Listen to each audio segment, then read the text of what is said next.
we should recognize that, again, this topic is a key topic, and I fully understand that people are really wondering and worrying. But I can really say that it's going to be really a key concern for DCB, and they're really tackling it in the right way. Do you think it will definitely happen? Will there definitely come a digital euro? Or do you think there's a chance it will still not go through? Well, my own belief indeed is that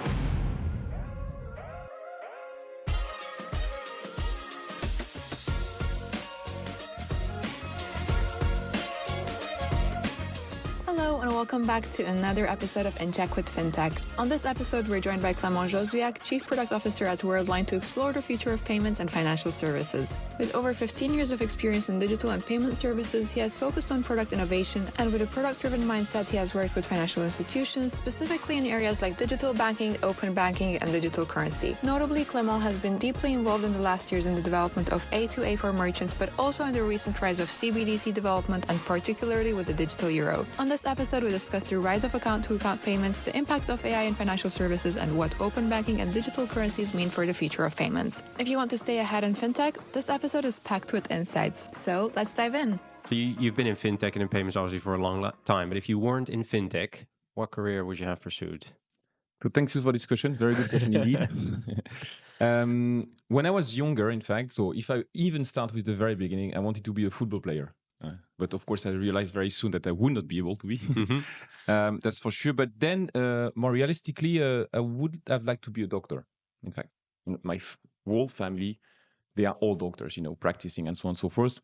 I love doing anything around science, biology, and stuff like that when I was younger, let's say. And I was hesitating between going into this direction, let's say, like being an engineer in the end, or being a doctor. And I chose to be an engineer, a bit like my father in the end.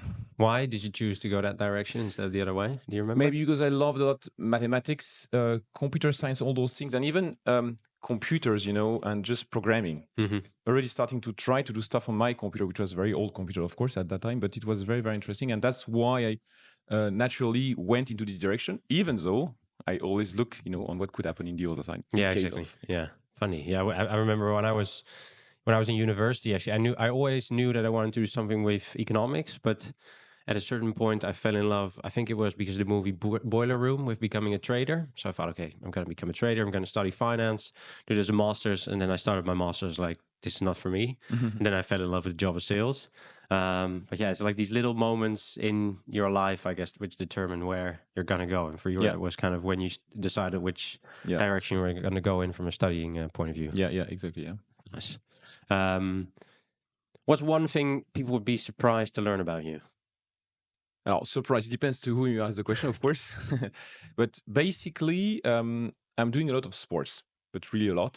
So as I said, I love football, of course, but I still practice football, by the way, even today. But one of the things I'm doing a lot in sports is running now, even more.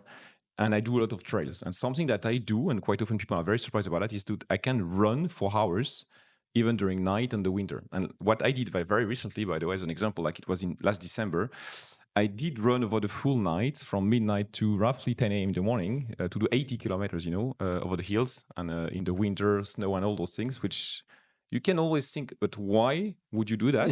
But still, I'm doing it because I love it. And I love sport for what it helps me to be well, in a very good shape, to control my adrenaline, sorry, that I do have also with the job. So it's really very important to me to find this balance. I need to do sports several times a week if I want to feel good. Take off some of the pressure and stress. Yeah, exactly. Yeah, that's really good. And I love it when I do run quite a lot during lunchtime. It's very an habit that I'm having in France. And it's something that helps me to be very well for the afternoon, for instance, to keep, the same intensity through the whole day. So let's double click on that midnight to 10 a.m. run. Was that on your own initiative, or did you compete in something? It was a race, yeah. It's okay. a race. I'm very humble here. I'm not competing for the first place. Let's face it. But still, it was like roughly a 10 hours race. So it's more for the for doing it, you see, not to win it at all. So it's just it's something that I'd like to try to see, and also see what your body can do. Honestly, everybody's really surprising that how can you do that for so long, but you can do it. And everybody can do things that we don't even imagine. And it's the same, by the way, in work, by the way. It's also a way to go over what you think you would be able to do. Definitely, yeah. What are the moments on an 80K race when you feel like giving up? Like 30K, 50K, 70K, or roughly it's around between 30 and 40. Yeah. Where you realize that you are half of it.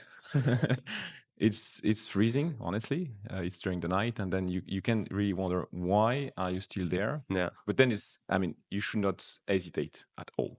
But this is where most of the people are also stopping. You rarely stop at the end, of course. No. It can be at the very beginning in case you have any injury or whatever, but roughly it's at this moment in time.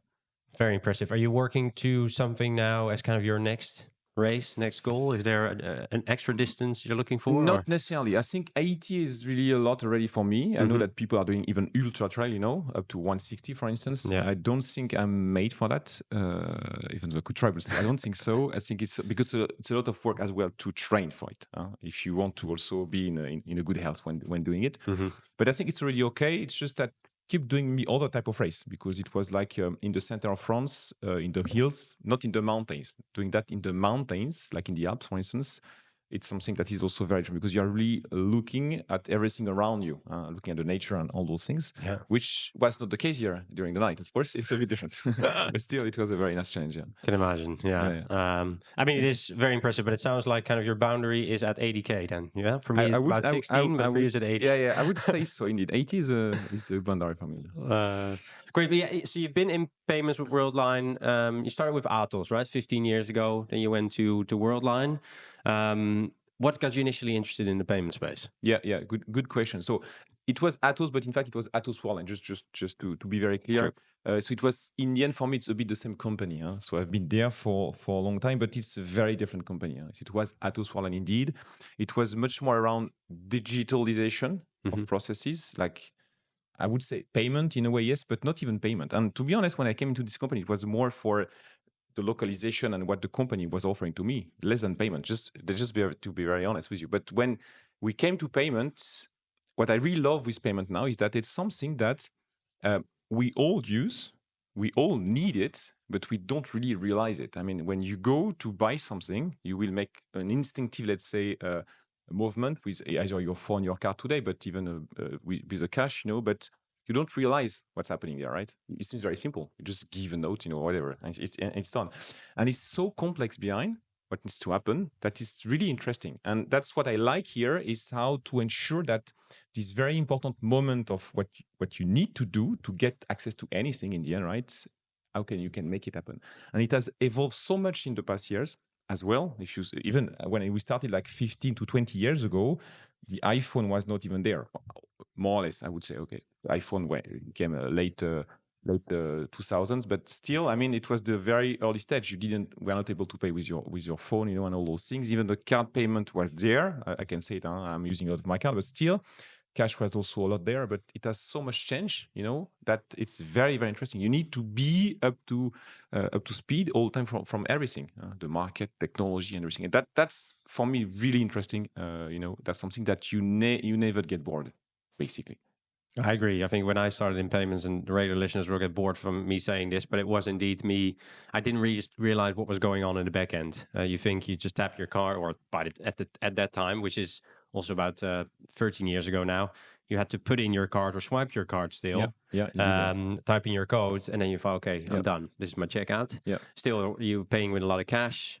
Online was kind of on the rise, but you still went in store a lot to order buy a lot of your goods. So a lot has happened since then. You're right, absolutely. Yeah. Also from I think kind of merchant point of view, in the sense of the importance that merchants see in payments has also significantly increased. Significantly, and we can say it also as Worldline, clearly, because we are there also serving the merchant. And today, what matters the most for merchant is to ensure that they will convert the basket from the payer, and it's having the base payment option, the base payment mix, let's say, in the end, to ensure that it's going to be converted. And you cannot have one single payment type, payment methods over the world. it doesn't exist. Even if you look in the Netherlands, I mean, Ideal is very much used today by everybody. I mean, it's not the case in France. So you can say that Ideal will be used in France. So, but you need to adapt to the country, but still you need to ensure that you will provide the best payment mean for the merchant. And again, it may be different. And it doesn't mean that it's card. It doesn't mean that it's cash, of course. It doesn't mean that it's even crypto or whatever. And I guess we might deep dive into those type of rails, but still, it's something that is indeed key to focus on how the merchant can be really converting those back. You're on the financial services side, so you mainly deal with financial institutions and it's banks? True, but still, I mean, indeed. So just on Worldline, it's basically serving merchants and banks or financial institution more largely, right? I am in the financial services side indeed, but still I'm a bit in the corner of everything because a lot of things that we do with financial institutions will also help the merchant. Like if you look at the new rates of payment around open banking, for instance, this is really very useful for merchants. It's not only banks doing something, it's the merchant. So I'm really also trying in Worldline to bridge the gap, between those two, let's say, big entities to ensure that we bring the best for both banks and merchants. They're very intertwined. Yeah, exactly. Banks and merchants, exactly. Yeah. Back to your career. Yeah. What would you say? I mean, you started as an engineer. Now you're CPO, head of product for financial services. Do you remember in those 15 years, was there any moment in time that was pivotal in the way that it shaped your career when you went from engineering to delivery to product management? Was there a pivotal moment that you can point towards? Maybe something that someone has said to you, or maybe something that happened or a decision that you made? Yeah, it was definitely decisions. Let's be for sure. And I would say that those moments are happening all the time and still are happening today, in fact. And you said it, I started as a software engineer. So I have this background. I'm now more in product, but I also did some business, even sales stuff, I like to do a lot of things, different things. And that's also why I'm still in the company, by the way, because I'm able to do a lot of things, changing and not being really restricted to something very specific. And the moment that changed a lot was really when the company took this turn of product, because like 15 to 20 years ago, it was not really, we are making product. Honestly, let's face it, Atos Worldline by the way was not that. And we took this turn like roughly 10 years ago, a bit more. And for me, that was really interesting because that's when I stepped into the product and realized what does it mean to make a product. And that's where it's really, I really love it because you need to understand, to care about your customers, the people, what are their needs, their pain point and all those things. It's not only about, okay, you want that, I'm building it. No, I need to care about all the things, and you start to really need to onboard so many different type of stakeholders, people. It's not only about you, so it's a teamwork. And all of that, for me, I loved it. And the company allowed it to make it happen. It's even more true today, by the way, also with this role, but more globally, Worldline is doing it. And that's something that was really meaningful for me. And besides that, it's also the ability to experiment and try things in Worldline. I mean, I can say it and I can testify it because I did try to push for new rails of payment, for instance. That is really key for Worldline, and we might maybe come back to that at some point in stage. And the company allowed me to do it and to have the right people to make it happen. So to be agile, to be really playing like also very small company startups, which honestly I love. That's also what I'm looking for. And this combination also makes me being still in the company and find my way through what I want to do. So it's you getting that holistic view, being able to do different things, as well as the ability to experiment and test things out that have kind of shaped your career. Yeah. Do you think, I mean, now Worldline is obviously a behemoth of a company, right? Worldline Financial Services, already made up of several acquisitions as well. Do you think that's still possible? Do you give that opportunity to your team as well to experiment, or is this much harder than it is now compared to when you were earlier in the company? I would say, let's face it, I would not say that we are a startup.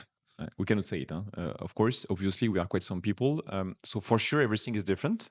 But still, I'm trying to give as much as possible to the people to make it happen. That's a real thing.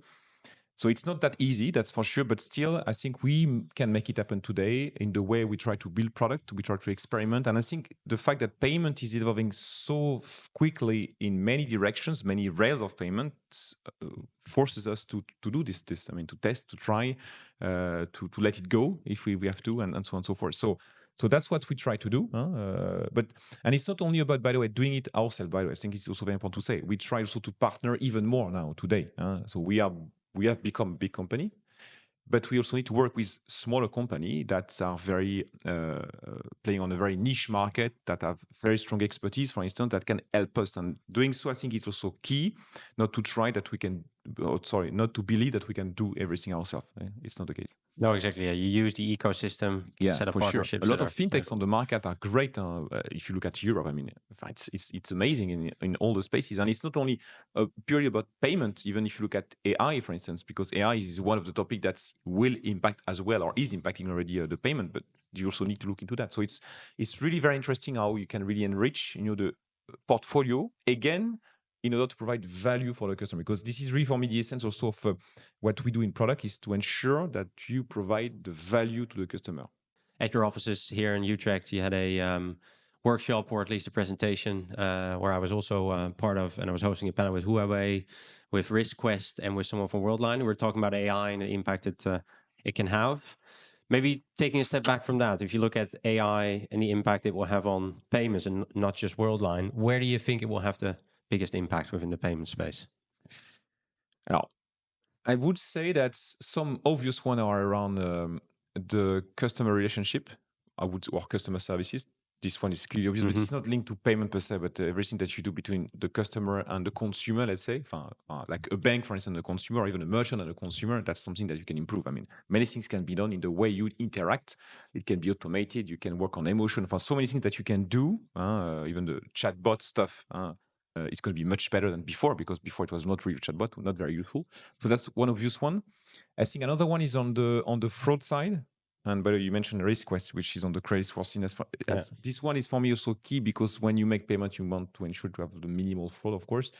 And this is going to be very helpful. But be careful, because AI, will both help fraudster to do more fraud, but it can also, of course, help to fight against that. So I think this is an obvious one. And maybe lastly, it's around how to make payments more invisible tomorrow using AI.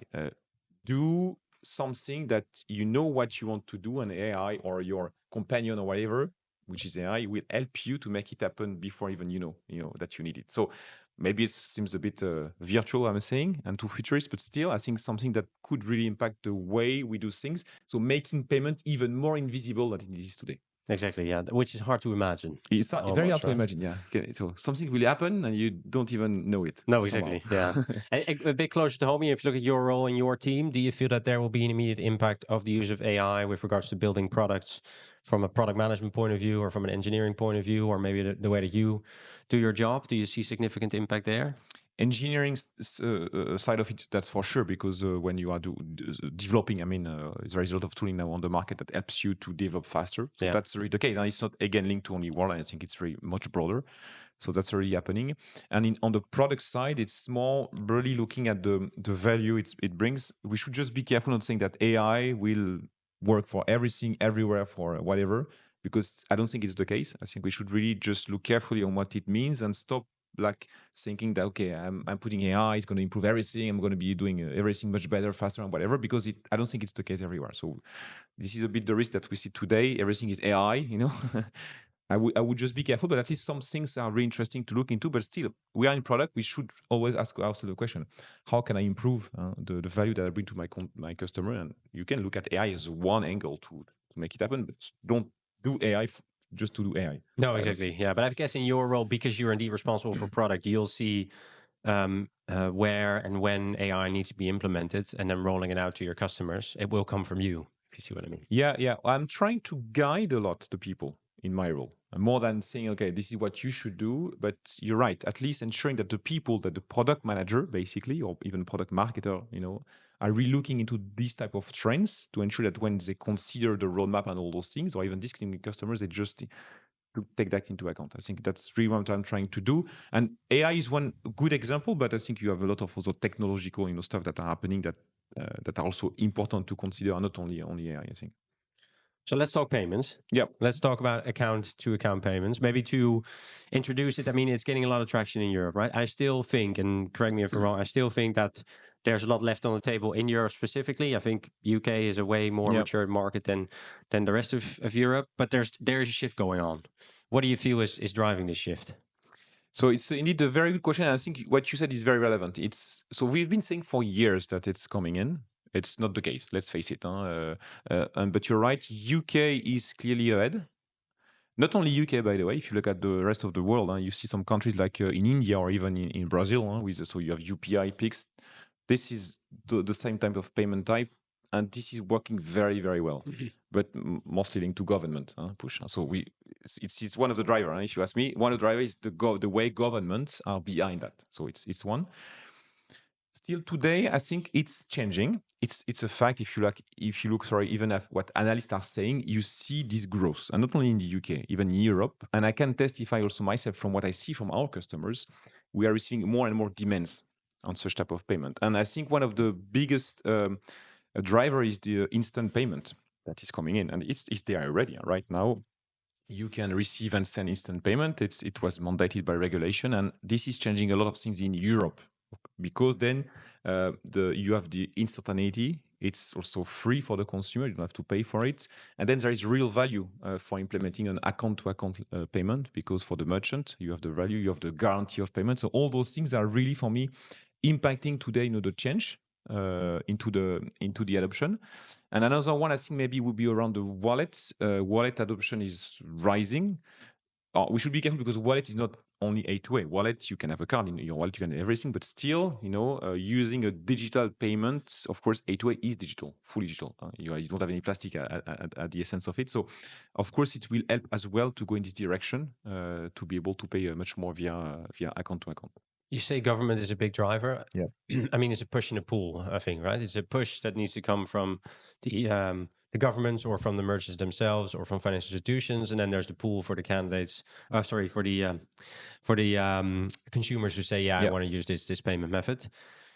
Is there a factor of in Europe we maybe have enough payment methods to say, okay, let's also start using A2A payments? Like, do we need another payment method in Europe like that? It's a good question, but I don't think we can ask this question this way, at least for the consumers, because I am a consumer, you are a consumer. I mean, we don't care, right? When you want to pay, you just use your smartphone, for instance, and you don't want to care about the rail or whatever that's behind. So that's also where we should be careful. It's always the consumer that is deciding what to use. So we should be careful in this direction. And I think in where it's very successful by government is because government are helping the merchant mostly to make it viable, and they are also helping on the consumer side. In this direction, I mean, you are almost obliged in a way, to use this type of payment. That's why it's working very well. But let's not forget that A2A, because we say A2A, by the way, but in the end, A2A, which comes from this PSD2, which was one of the biggest, let's say, revolution that helps to come on the market. It's not only about having a technical connection to banks, because PSD2 is about having a connection to a bank to initiate a payment, which is a credit transfer, either instant or not. In the end, if you want to make it a real payment method, you need to have everything around that. You need to be able to manage the refund. You need to reconcile, also for the merchant. Because today the cards, you have everything with you. You can do, when a merchant, he has everything around to be able to manage fully, let's say, the full end-to-end, let's say, payment chain. You can do the refund, you can manage dispute and all those things. You even have with cards protection for the consumers. So that's all those things that we should also be careful about, and that's why A2A also is not there yet, because you don't have all of that, this facility of making it happen. But I think in the years to come, for sure, it's going to change. It's going to come, maybe via regulation or via value decided that will be built on top of it. So it sounds then indeed, it will be pushed, and then the consumers will hopefully be educated that they will start using A2A I think more. What you say is very interesting. Educated, indeed. I fully agree with that. I think you need education. And because, again, today, when you speak to somebody, okay, can I make you an account-to-account payment, whatever, you don't understand what it means. And you will never. So branding and education is key. Also branding, I think. Because, for instance, in the Netherlands, when you use Ideal today, you use Ideal. Yeah. It's an A2A behind. Maybe you know it or not, for anybody, but still it's an A2A. But use Ideal. And this is what it makes it very strong. It's Ideal that you use. So the branding is key as well. So we should also be careful with that, because if you have many different branding, be on top of this A2A, you may lose the customer. So that's also something that we should work on. I think EPI, by the way, so the Wero that is coming in is also working in this direction. Will also help to have much more A2A payments, but it's something that also I think will come along the years. And let's not forget that the payment methods takes roughly 10 years to be successful. It can be much faster, like PIX and UPI, as I said, because of all the reasons, but still, roughly it's 10 years to become successful. Ready for a dynamic explosion of innovation, connections, and game-changing insights? Money 2020 Europe, the ultimate convergence of money minds, is back to electrify your industry knowledge and turbo-change your networking game. Join the unstoppable force of 8,000 plus movers, shakers, and innovators from more than 2,300 companies spanning banks, fintechs, tech giants, startups, policymakers, and more. This is your chance to seize the reins of transformation and redefine the future of finance, all under one electrifying roof. Grab your pass now and secure your spot among the visionaries, pioneers, and power players. Use code PCN200 to save €200 on your pass. This is your ticket to unlocking a world of money possibilities. So we are now in year 1. 9 more years to go, you think? Or where are we in the A2A journey? Which year are we in? I think we are still in the first years. Yeah, right. Let's really face it. It's difficult to predict because, again, if you look at analysts, like 5 years ago, they were saying that this year would be a big year for A2A, which is not the case. Let's face it. But again, looking at where it's successful, it is successful in some very specific case. And I can really say it also as Worldline, because we are serving merchant today, because again, it's mostly for merchant, in a very specific case. And I think 2 examples that we see, it's first in the transport and hospitality sector. It's very interesting because basically it's where you have big baskets. When we have big baskets, an A2A transaction is very meaningful compared to cards, because cards, you have limits by default for everybody, and maybe you will block your card or whatever. But when you want to purchase for 5,000, even for when you want to go abroad to make a trip, you cannot pay necessarily with your card so easily. I mean, for everybody. And we see that it's very interesting for the merchants. And besides those type of limits, so the cost for the merchant, let's face it. I mean, the cost for the merchant, so if you compare to the scheme fee, it's very different. So that's one. And another very interesting use case is around bill payment. There is a lot of bill payment or invoice payment today that are done let's say, still offline, I would say, in the sense of I can send you a check, or it's paper, and all those things. It's horrible for as a consumer first, but also as a merchant. I mean, when you want to reconcile everything. And we see a lot of traction here today in those type of payment because it's very easy for the merchant and even then for the consumer to use it. They prefer that than just writing a check, send it by the post and so on and so forth. So that's really interesting. So we should still have in mind that A2A, it's for some use case. Yeah, exactly. Yeah. It's not for everything. We should not believe that. I don't believe it will be the case. I think it's a very good point you make there, because I see the benefit from a merchant point of view, very much so. But I think all the consumer cares about is getting something paid as seamless as possible, and you take as low as risk as possible as well, right? So if I look at why would I use an A2A versus a more traditional, let's say, credit card. So the example I would have is here in the Netherlands, buying something on bol.com, which is the eBay of the Netherlands, basically. I would buy something there. I'm very comfortable to pay with A2A because I know I will get my goods delivered. I know if I can return them if necessary. Then I had to buy a lamp, which I accidentally found out was it was just a front in the Netherlands. It turned out to be a Chinese web shop. So I used a credit card there, and it turned out that it was a fraud. So in the end, I was covered. Exactly. So I think that's probably where I see, indeed, as you said, I think the applicability of A2A. Let's not just generalize it and think we can do it anywhere. There will be specific use cases, as you say. So I think that's really important. And you are educated because you know those differences between the cards and the A2A. Yeah. And I think most people are not. That's also then if I try to speak with some people around me in France, and this even protection with the cards, not so much people know about it. Honestly, at least in France, maybe not. I also had to tell my wife; she didn't know either. So exactly. I agree. Which is very convenient. But I think it's going to come for A2A or any other payment trail at some point in time. Those things will come through. I mean, you have to also have the same type of coverage. But still, indeed, the use case, I think we should really look at where there is a need. If you also want adoption, that's the best way to make it happen anyway. But we have determined and we all agree that A2A payments is a means of payment that is necessary. Yes, I think so. And besides that, the fact that I'm not, by the way, for or against cars, saying that, that's for sure. Let's face it. It's just that it brings a lot of innovation. I mean, it's changed the way we do things. I mean, it helps it forces even the big schemes to make things differently. You have the wallet now, and again, you can have cards or non-cards. I mean, it helps us to go in a digital way. Yeah. Still, even though at the end you could say, okay, it's only a small portion of the payment. I think analysts said that potentially, like in the years to come, it could be around, I think, 15% to 20%, but no more. It's not so much in the end. But still, it's there. I mean, it means that it makes sense. So I would be indeed very careful on that. Yeah. I think I realize often enough that I just live in a bubble in the Netherlands where payment is super easy and you can pay with all different payment methods. We already have A2A, so why would we need another one? But there is obviously countries which are maybe less developed or have less opportunities with regards to payments. It's less seamless as it is here. Yeah. And indeed, also what you say is also very interesting because you're right. In the Netherlands, also in the Nordics, by the way, I think you are very well ahead on this one. But if you look at other countries in Europe, so sometimes either card payment is very present, or either sometimes cash is very present. So let's not forget that removing cash, so you need to have another payment mean, and potentially A2A could take some of these. Cards could take some of these.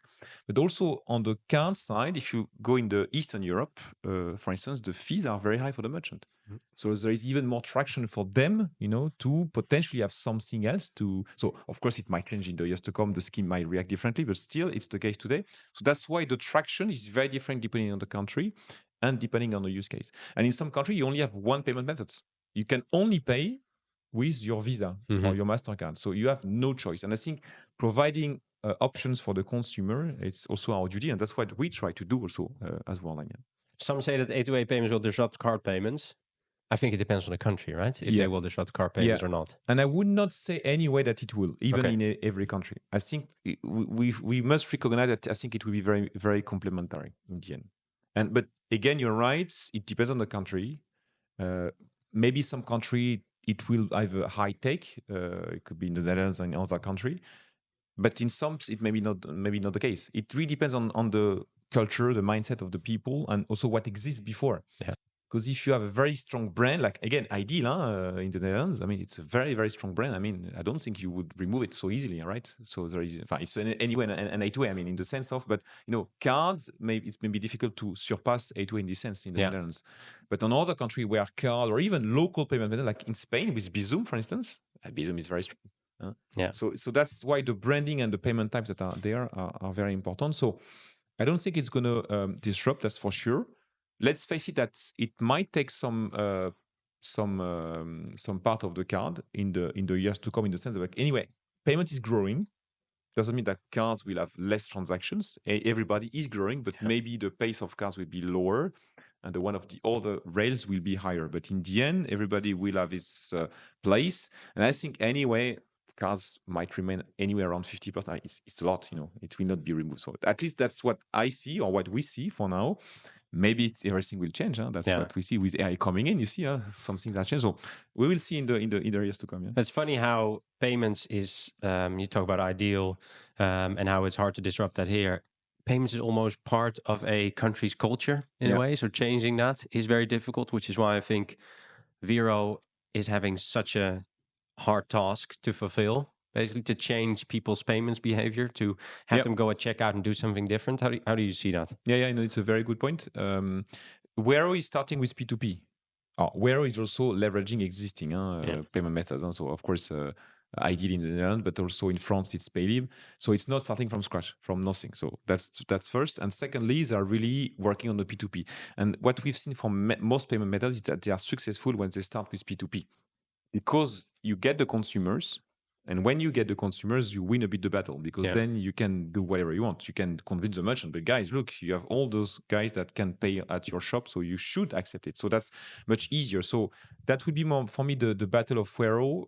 Be successful on the P2P, and I think this will be a first, let's say, milestone for them to see if they can really go further. But at least what I see for now is that it is promising for me. This Wero. But you're right, in some country, I think it will be very difficult. If you look at Spain again, where is not in Spain, but still, I mean, you have a part of the south of Europe, you have Bizum, you have Satispay in Italy, you know. I think it's very difficult to compete. As a consumer, why would I change? So maybe partnership will be key, by the way, there, for sure, for those guys to work together, because I think it's still key also to have a bit this roaming between the country. You know, I think it's really interesting, this cross-border, but I think, yeah, you're right. I think it's a very good point. Yeah. Do you think that the success of P2P payments for Wero will be deterministic in its further success? Like if that doesn't work, then we can just pull the plug. Well, that's my view. Yeah, but of course, exactly. That's what I'm asking for. I'm not that Wero, so maybe that's all the plans. But I think at least the vision of Wero is very interesting because they also try to expand beyond payment. I think identity typically is one of their topic in the years to come. But again, it depends on their success. But the vision is really interesting, I think. Even the link with Digital Euro, by the way, because you could wonder why instant payment, Digital Euro, who's going to win the battle? But in the end, everything is linked together. So Wero, I think indeed, I think this P2P milestone is a key one that should come soon. I think that's a great bridge because I wonder why would a European Central Bank, why would we focus efforts on the Digital Euro and Wero trying to change behavior or trying to create a pan-European payment acceptance network? Why not focus on one over the other? Why do we have to think about two brand new things in a market or an ecosystem in a field where there is already so many payment methods to choose from? Yeah, true. I know. It's a very large question. I know. Many things that could be answers. And again, I'm not in or against any of these. Just to remind as well, because even though I'm trying to explain, in the end, Worldline, our role is really to be there to provide the right rates of payments from the financial services side and for the merchant to get the best payment. But just to get the back. Did you mention that? So why?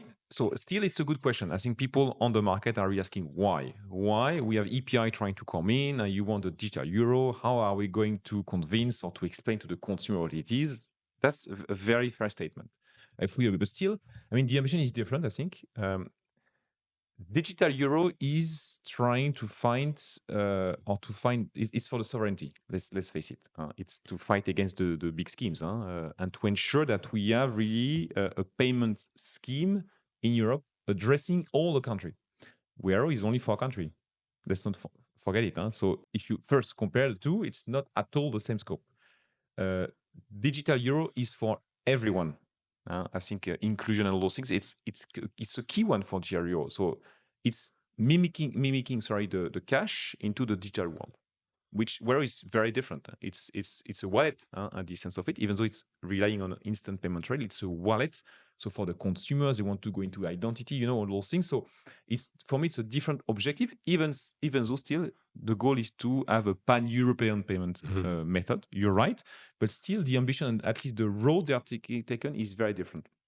And so that's why digital euro for me is clearly different. And it's also to get, as I said, to get central bank money. You know that it's, not everybody knows about that, but between commercial money, central bank money, it's very different because Wero relies on the commercial money, meaning the bank that you are having as a consumer at your bank. Whereas the digital euro is a duty against the central bank, like cash. It's very different. So, and you need and I will not go into that because first I'm not the expert in that, and secondly that's not I think the point. But for the overall stability of the financial system, you need to have a balance of the two. And as we go in this digital world, you will have less and less cash, so notes and coins. So this is also why you will need to get this. So that just to explain a bit the reason of the why, but still the truth is you're right from the consumer perspective. It's going to be a difficult one. Yeah. And that's, by the way, one of the big struggle today also for digital euro to find the use case for the consumer. It's a bit what is being said today, and it's not an easy one. So that's for sure. But still coming back to AP or Wero and digital euro, I think synergies will be found because let's not forget that Wero is a wallet relying on a rail, true, instant payment. But you could imagine that the digital euro lands into the wallet. So you could have the two together. So it doesn't mean that it's competitive, that's for sure. Because digital euro, the goal is not to be a wallet for the consumers. I mean, to ensure that it's not a consumer-facing thing. Again, it's more a rail to ensure stability from the financial system. True, but I think they're both significant investments that need to be made, right? For the digital euro, I think we even need more to build for a whole... euro. Exactly, yeah. It's massive investment. And there's no guarantee that it'll actually be a success. It might be a similar story to, I think in the early 2000s, we had a initiative as well in Europe. I can't remember the name, where all banks got together and tried to create a pan-European payment network. It's put in a lot of money, didn't work out. That could happen with either of these or both of these projects, right? So again, I don't expect you to know the answer, but I'm just curious as to what the reasoning is behind, okay, let's focus on pumping in money in two different projects where there is indeed a lot of debate whether or not this is actually going to be. No, true. And that's why, by the way, the banks mostly are, I would say, against. I say against, not to make it too general, but I think there is some resistance from the banks today. For one of this reason, clearly, in terms of investment, but also in terms of their role that they will play, because they see that as having more potential money that is not there, let's say, on their side. Exactly, yeah. So there is a lot of debate on this on the market. That's for sure. The ECB is trying to bring the right answers to limit the holdings and all those things, to ensure that it's going to be everybody's going to win at the end. It's not like because the central bank has nothing to win. That's not their goal. They are not willing to make any revenue out of it, and that's not the point. Of that. That's for sure. But the truth is, the hurdle there is a lot of hurdles. Let's face it. So first, from the regulation perspective, still today, even though ECB is moving on, there is no agreement from the legislative package. So it still needs to be done, even for the legal tender and all those things. So let's see what is coming out of that. Then you have the technological side of it, which is one also hurdle, because one of the things that's interesting for Digital Euro is that you will have a specific use case, which is the offline, which, by the way, makes it also different compared to the other payment methods, that we should be able to, I should be able to give you money like I would give you my a note, in the same way. And I could be in a basement or in the metro, wherever, with no connectivity. So I should be able to do so. So of course, there is a lot of things to look into to ensure there is no fraud, that you can make it happen. You can imagine that my phone, if I don't have any more battery, of all those things. So it's a very, very big topic, not so easy to solve. But again, that's the goal of the Digital Euro, is to serve everybody and to mimic the cash. So that's why they are really looking into that. And this offline could be potentially the use case as well that makes it different compared to other payment means. And by the way, Worldline was also very much involved into this type of topics, because we were selected by the ECB some years ago on this prototyping of the offline. And we keep, by the way, working with them on many things, because you have the rule book, you have all many consultations coming from the ECB on many topics. So that's something that is also key. Of course, it's not only Worldline, but being there and ensuring that everybody will find its place. I think it's something that is key for the market. Just to continue on the hurdles, because I was speaking about so regulation, technology. I think deployment as well is a key one, because if you want to pay at a terminal, at a POS, for instance, or even on the ATM, if you want to withdraw money, but potentially you need to impact everything, all the hardware and everything, which is not so easy, as you can imagine. The cost of it is really crazy. So let's not forget that decisions have not been made everywhere. A lot of things are being discussed. So for sure, we might see in the end some direction. It could be also like a roadmap, that you start with that and then you do some other stuff to avoid, okay, I do everything from scratch or from the start. Will not be possible, but still, it's also a big hurdle. And maybe the last one is on the consumer. So we said it a bit, but still the consumer. For me, it's a key one. We don't speak so much about the consumer when we speak about Digital Euro. We speak a lot about the rest, the role of the banks, the role of all those guys. But the consumer, we should not forget that in the end, as a consumer myself, it's still not easy to understand what it would mean, where it will land in my pocket, in my wallet, and so on and so forth, and how I would really use it. So that's, for me, should be the key concern of the ECB and all the actors on the market, to ensure that we find a use case. And again, finding the right use case will help to get the adoption of such type of payment type. Yeah, because if I look at the concept of Digital Euro now, it feels like it is for people who still carry a lot of cash and want to find a replacement for that. And for me, it also almost frames it like you don't... If you mistrust banks, use a Digital Euro, because we don't gather data. We're not interested in your payment data, what you do with it, because it is like cash. So it sounds like there needs to be a use case found, and maybe it's not for all Europeans, but it's for only some. All the European country.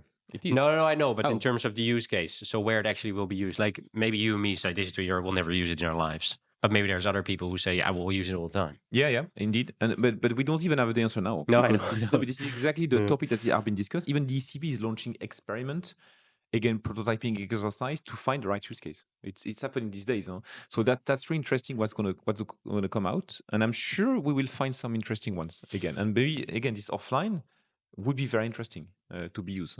Why not? But maybe others as well. So that still needs to be found. And I think what you said on the data is really interesting, because I think there is a big topic today on the privacy. As you can imagine, as a consumer, always the question, okay, but if I have such things in my pocket, I mean, it means that everything is being traced, and I will never be able to use like I did for cash. So nobody knows what you do in the end, right?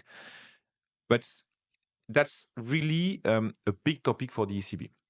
In the design of Digital Euro, privacy is at the heart of it. And I think, and I can testify because I'm been involved into those type of discussions, clearly it's a key thing to ensure that it's going to be respected for the consumer. And I can say that, for instance, the central bank, so the ECB, will not be able to access or to identify the consumer.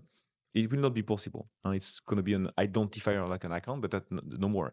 And even on the PSP side, which is the banks, basically, the bank that will distribute the digital euro, even on this side, it's going to be very limited data to ensure that you keep the privacy. And on the offline, even more on the offline, it should really mimic the cash. So on the offline, you should not be able to trace back to whom you gave money. So that's really interesting. And I think we should recognize that, again, this topic is a key topic, and I fully understand that people are really wondering and worrying, but I can really say that it's going to be really a key concern for the ECB, and they're really tackling it in the right way. Do you think it will definitely happen? Will there definitely come a digital euro, or do you think there's a chance it will still not go through? Well, my own belief indeed is that it will go through. That's for sure. I think it goes very far up to now. I think it will go through. Yeah. But again, we never know because of all those things that are happening with the legislative package and so on and so forth. So we will see. But still, I think it's going to come through. It's for Europe. I think there is real. We have so much challenge around sovereignty that it might be one of the big reasons why. So still, question is, will it be successful? I agree. Is the investment worth it? It's also a very good question. But I think it's progressing well. And let's not forget that we speak a lot about the retail. So I didn't say that at the beginning, because it is the retail digital euro, which is the euro that you use as a consumer. But there is also another debate on the market, which is not so much visible, which is on the wholesale digital euro, which is something completely different, but it's more, let's say, I would say the bank-to-bank payment, where you have a lot to improve. And here, there is a very strong consensus on the market on the real need of this one, because it would help a lot, for instance, increase the efficiency of the payment throughout the different actors on the market, especially the cross-border one, to remove latency, to remove the fees, because today you have very legacy, complex ecosystem. So I will not go into this one too much now, because that's not what we discussed, but just also to re-explain the different balance on the market, because we speak a lot about the retail one, which is the consumer-facing one, but there is also another debate, which is much more, let's say, under the ground, because it's not so much on the public place, to be discussed, but it's also happening. That would be a replacement then for a SWIFT, for example. No, not necessarily. Not necessarily. I think everything is complementary. Anyway, SWIFT is also is on the world, around the world, which is not the case for now for digital euro anyway. So true, yeah. But within Europe, as a European interoperable scheme for wholesale, it could potentially complement to, or maybe exactly, even substitute. Great. Well, thanks for that. I think this is there's a lot to unpack there. I think we could probably do a separate episode on wholesale and the applicability of digital euro. So thanks for your views. Maybe to close things off, if you look at kind of what the next 5 to 10 years in payments will bring, what are you most excited about? Well, I think what we just discussed, honestly, for me, is a very exciting one. I would say CBDC in general, so central bank digital currency, is a very exciting one. So of course, digital euro is one of them, because it's really changing the payment landscape, and especially in Europe, if it comes through, it's really going to be a massive revolution. So it's the next cash, and cash was there for so many years. So it's really a big step forward, and it has so many impacts with everyone, not only the consumers, also the stakeholders on the place. That for me, it's a massive revolution, and it's not indeed an easy change, but it's very exciting, and I think it's going to be helping the world to evolve. And maybe another one is we didn't spoke so much about this one, but I think it's identity. In the years to come, so we know that identity is coming through. We have this European regulation with the wallet and so on and so forth. Tomorrow, the link between payment and identity will be very thin. And potentially, indeed, when you will be able to do the two at the same time, right? So that's something that for me is very exciting because it's how these conversions will happen. I think it's going to be very interesting to look at. Yeah, we didn't really touch on that, but I think A2A is probably lending itself really well for that, no? That's for sure. That's for sure as well. Yeah. Yeah, I think indeed that CBDC, if it works, it could be fantastic. But I'm not too jealous of the people who have to make decisions on this because it does sound like they're swimming against the tide. Dealing with cynics like me, it's not easy at all. No. It's more the excitement is also much more from the technological or functional side of it. Because of course you're right, from the regulation of the legislative package is another not easy discussion also, all the lobby and so on and so forth, but more from the, I would say, from the payment processor side of it. If I speak for Worldline, I would say this is really a very exciting, as building the next, let's say, payment building blocks of the future. Last question for me then. I think there needs to be more promotion around the fintech space and people building a career in it. What would be your advice to someone who wants to start or build a career in fintech? It's not an easy question, to be honest. I would say we should be curious of what's happening on the market. In the fintech world, things are changing so fast, as we've seen, like in payment. It's just an example, but fintechs you can have in other type of market. It's changing so rapidly that you need to be looking at the market and be curious of what's happening, and don't be afraid of things changing, because things will change. That's for sure. And also, that's what helps some fintechs to grow, is to ensure that they really keep the pace. So be very curious on that and be resilient. I think you are under a lot of pressure on many things. You can see competitors coming in, disrupting your business models and all those things. So you need to be resilient and to face it, to dare to face it. I think it's, for me, something very important. Yeah. And if you're not resilient, try some trail running. Yeah. That's why I'm running a lot to become very resilient. Thanks, Clement. It was great to have you, and you. to hear your views on all these things. Thanks. Thanks a lot for having me.